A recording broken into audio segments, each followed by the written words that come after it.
Salam əziz şagirdlər, mən Əliyeva Əminə. Bugün sizə Azərbaycan dili 8-ci sinif kiçik summativ qiymətləndirmə testlərinin izahını verəcəm. Keçək testimizə. Test 11. Uyğunluğu müəyyən edin.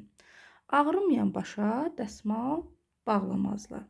Bu, ümumi şəxsli cümlədir və hər kəsə aid olan atalar sözüdür. Biz demişik ki, ümumi şəxsli cümlələr adətən atalar sözlərindən ibarət olur.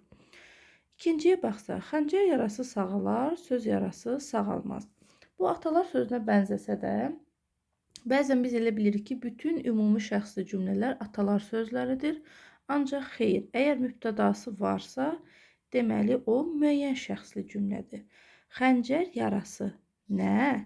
Söz yarası nə? Əgər cümlənin mübtədasını tapmışıqsa, bu müəyyən şəxsli cümlədir. Üçə baxsaq, çəkməmizdə bağ yerinə adi zivə kəndiri. Burada gördüyümüz kimi cümlənin xəbəri yoxdur və adlıq cümlədir. Dördüncü variantda xəstələndiyini bəhanə edib dərsə getməyən uşağın kefi yamanca kök idi.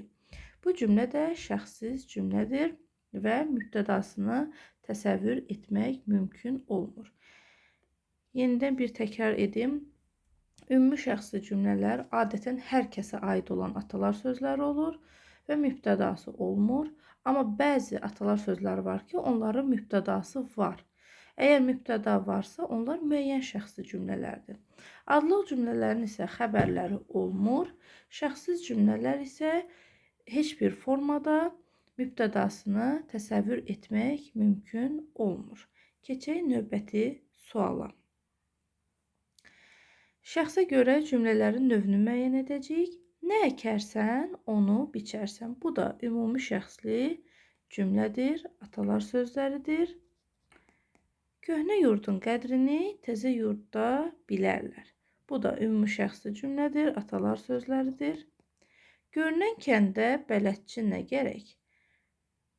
Bu ümumi şəxsli cümlədir. Digər cümləmiz isə çox yemək adamı az yeməkdən də qoyar. Burada cümlənin mübtədası mümkündür. Yəni, nə adamı çox yeməkdən qoyar? Çox yemək. Daha doğrusu, nə adamı az yeməkdən qoyar? Çox yemək. Cümlənin mübtədasını biz müəyyən etdiyimiz üçün bu olur müəyyən şəxsli cümlə. Cücəni payızda sayarlar. Eyni ilə bu da ümumi şəxsli cümlədir, atalar sözlərdir və doğru variant B variantı. Keçək növbəti testimizə. Nümunə ilə bağlı səhv fikri tapacağıq. Sakit meşə, sərin bulaq, göy çəmən. Biz bunları bilirik ki, bunlar adlıq cümlələrdir.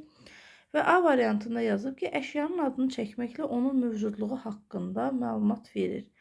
Bəli, doğrudur. Bu adlıq cümlələrin qaydasına uyğundur. Geniş adlıq cümlələrdir. Bəli, meşə, bulaq, çəmən sözlərinin qarşısında təyinlər olduğu üçün artıq geniş budaq cümlə sayılır. C variantının dır şəkilçisi artırılmaqla şəxssiz cümləyə çevirmək olur. Bəli, doğrudur. Sakit meşədir deyərək şəxssiz cümləyə çevirə bilərik.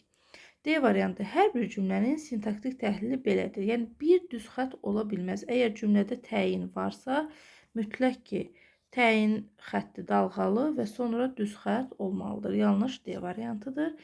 Y-yə baxsaq, söz birləşməsindən fərqli olaraq bu cümlələr bitmiş fikir bildirir. Adlıq cümlə olduğu üçün biz adlıq cümləyə də müəyyən qədər bu fikri götürə bilirik. Bitmiş fikir bildirmək. 14-ə baxırıq. Hər ikisinin oxşar cəhətini qeyd edin. Deməli, şəxssiz cümlə ilə müəyyən şəxsli cümlənin ortaq cəhəti odur ki, onlar həm ismi, həm də feili xəbər ola bilirlər. Yəni, ortaq cəhətləri bunlardır. Doğru variantımız C variantı. Dərslər haqqında məlumat almaq üçün 070 203 77 76 nömrəsi ilə əlaqə saxlaya bilərsiniz.